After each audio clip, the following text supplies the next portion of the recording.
Hey, Jade Blair here, your kind of worker online and in person.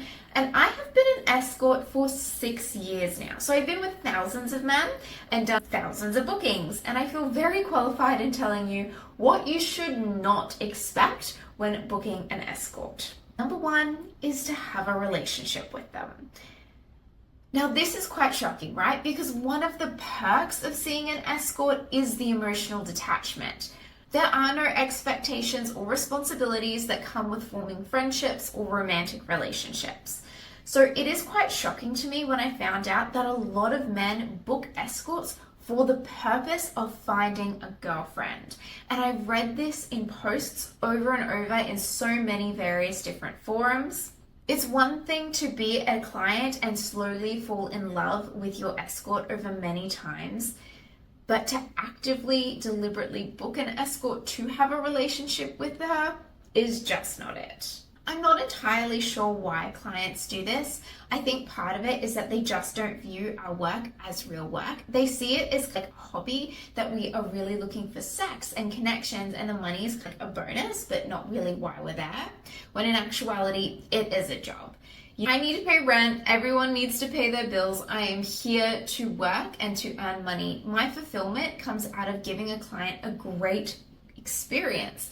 It doesn't come out of making great, lifelong, fulfilling relationships, if that makes sense. I think another reason is also that a lot of clients see all sex workers as damsels in distress who need help, and they are white knights. Which this is just not true. First of all, I'm not in distress. I'm here because I want to be here. This is my job. I'm here to earn money, and I already have emotional support through my friends and family. I don't need that through someone who is supposed to be a client. And even if I was in distress, I really don't need a white knight's help. Someone who is in distress and doing this type of job is doing it because they need money, right? They need clients. So the best way you could help her is to be a good client. Pay her, be respectful, be hygienic, and then leave. If she is in need of emotional support, you are not the best person to give that. She has peers, she has friends, she has family, and if she doesn't, she has the ability to make those. She is at work because she wants to work, not because she is looking for emotional support and connections. Now, there are definitely escorts who are not very good at boundaries and will blur these lines, and I'm not saying that there has never been a successful client to relationship transition. There absolutely has been. But please do not expect any type of relationship out of your booking, including friendship. I am paid to be your fantasy. I am paid to be super interested in you and all of your hobbies. I am paid to give you my undivided attention. I am paid to be interesting and bubbly and accommodating and hospitable. Now, that is literally what you are paying me to do, is to be your fantasy. So please don't confuse being friendly with being friends. If your provider does go above and beyond and say give you some extra free time, whether that be sexual or social, give you little gifts, that doesn't necessarily mean that they are into you or that you have developed an actual friendship. She has made a calculated business decision to keep you on as a client. It's kind of like if you go to a coffee shop, you buy so many coffees, they give you one free, or you go to your mechanic around Christmas, they might be giving you a little card with a chocolate in it. We do the same thing as escorts. I often give my clients birthday gifts if they book me for their birthday.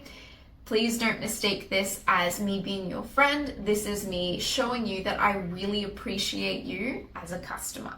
Yes, I care about you. I wish no harm on any of my clients, and if I had a magic wand, I would absolutely wave that to give all of my clients everything they desire in the world. They deserve it. They're good people. But that just because I'm friendly and I care about you does not mean that we have the same expectations and responsibilities that go along with actually being friends. Please don't confuse these two. You're just going to get hurt, or worse, taken advantage of. Number two, please don't expect to come. If I could make you come by just snapping my fingers, I would. Trust me, every escort would. Do you know how much money that would make us if we could snap our fingers and anyone we wanted to would spontaneously have the best orgasm of their life? We would be billionaires if we could do this. but we can't. I can try everything in my power to get you to that finish line.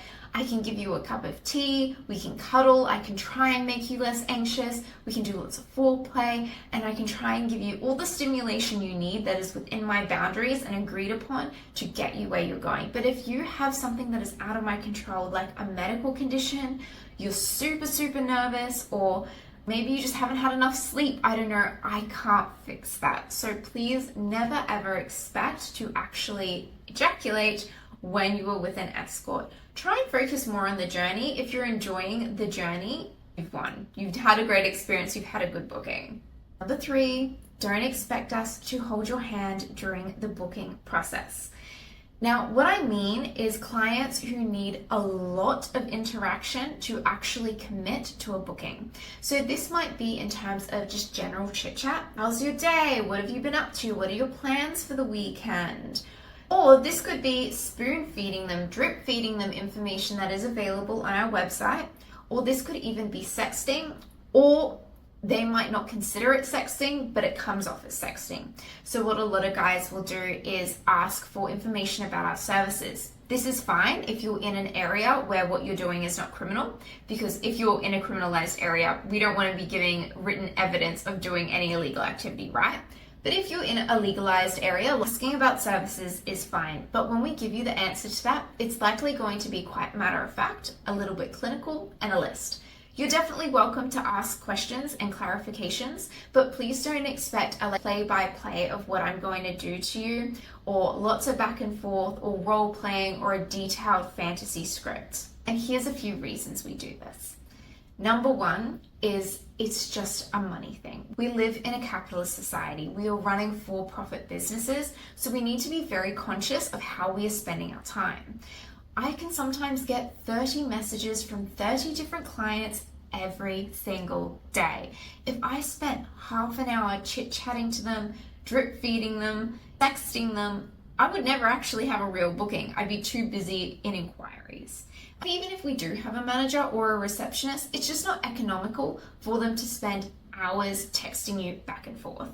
So a lot of the time, if you're trying to get this kind of drip-fed information, we will just refer you to our website or to our advert to go and get it. Yes, we will definitely lose some customers who require a lot more interaction or require information to be drip fed to them. But overall, it's beneficial to a lot of our businesses to simply ignore these customers or to just give them the information through our website than it is to drip feed them, because it would just cost too much money and time. We don't want to give away our services for free. So part of what you're paying us for is our attention. It is our companionship and your ability to socialize with us. That is the whole reason why you book an escort, a living human being, rather than just talking on ChatGPT or buying a sex doll, right? Everyone asks me, are you scared that AI is going to overtake your job? I'm not. People book us because they want that real human connection. Now, of course, we're going to have to give you a little bit of our attention and a little bit of social interaction for you to book us, but we don't want to give so much away that it's unnecessary and taking up more time than it should. So this kind of, how's your day? What have you been up to on the weekend? Here's where I am, sending photos of your afternoon, is just not appropriate. That type of social interaction is what should actually be happening in a paid booking. When I'm actually doing a booking request with a client, usually it will take me 3 to maybe 7 max messages for that booking to be complete and confirmed. If I need to do any more than that, we'll be sending lengthy paragraphs or reading really lengthy paragraphs about your day and what you did on the weekend. It's too much, and you should be paying me for that time. Likewise, of course, we don't want to sext you unpaid. And I get that this can be really frustrating as a client because you want to make sure that your escort does what you want before you pay her, because you don't want to pay for something that you never wanted in the first place. If you are looking for something incredibly detailed and incredibly specific, like a role play that has basically a written script, you need to let your escort know this, and you need to see what her boundaries are in whether or not she even wants to engage in negotiating that with you. So for instance, you might message her and say, hey, I have a role play, it has these major sexual acts or kinks. It's very detailed. Do you do these things? And if so, what would be the procedure for talking to you about my detailed fantasy script that I would like to play out? If she does in fact do those kinks and sexual acts, then she will likely have a procedure in which you can follow where you will have the time to explain exactly what you want. Now, she might require things from you. She might require you to screen and pay a deposit so that she knows that you're a legitimate customer and will be willing, therefore, to put in the time into you because she knows she's going to get paid out of it. Or what I know a lot of dominatrixes do in this situation where they have a very high level, highly detailed, involved scene is they will actually make the client pay for a phone call or a consultation to discuss this entire scenario and then pay for the booking separately. This is to make sure that the escort has their time and skills adequately compensated, and they're not just role playing through a fantasy with a client who has no intention of booking and is just trying to sex with them for free under the guise that they're trying to sort out the details of the booking. Unfortunately, this happens all the time and it's incredibly frustrating. So if overall it is better for the escort's business to ignore or refuse these types of inquiries because they take up too much time and therefore are too expensive for her to engage in, that's what she's going to do. And like, get it, guys, I really do want to empathize with you because it is so nerve-wracking to book an escort. First of all, you're meeting a stranger, which is just scary to begin with. Meeting new people is nerve-wracking. And then you have to take off your clothes and show them your body and get very vulnerable with them, both physically and emotionally. And then you have to pick them from this massive list. Sometimes there'll be hundreds of escorts in your area and they're only gonna have a couple photos. And after a while, they're all gonna start looking the same. There's only a tiny little blurb and sometimes a Twitter page to try and gauge their personality. What if you don't click? What if the escort doesn't like you? What if the total thing is a disaster and you hate the experience? And then you just paid all this money and you're going to feel like you were ripped off and scammed and you lost a lot of money, because let's be honest, it's not chump change, right? It's scary to do this. I am so impressed by clients who go out and contact the escort and do the bookings because it is such a brave thing to do. It is so nerve-wracking to do it. And I can totally understand, well, having a bit of chit chat or having the information of the booking drip fed to you or going over the details of what you can actually do in the booking would be really reassuring and comforting for a very nervous client. But the reality is we just can't do it. It's too expensive for us as escorts because time is money. A lot of escorts do have social rates, so if you would like to have a little bit more of a chit chat to feel more comfortable with your escort, see if they have social rates or see if they'll do phone calls or Skype meetings where you can have a bit more of a social meeting before getting down and dirty in the actual booking. But please don't expect this for free. We may understand why you want it and really empathize with it, but unfortunately, we live in a capitalist society, and so it's just not something that we are always able to provide as a business. Those are my top tips. Have I missed anything? Can you think of anything? Subscribe and comment and check out the links down below to see all of me. Bye for now.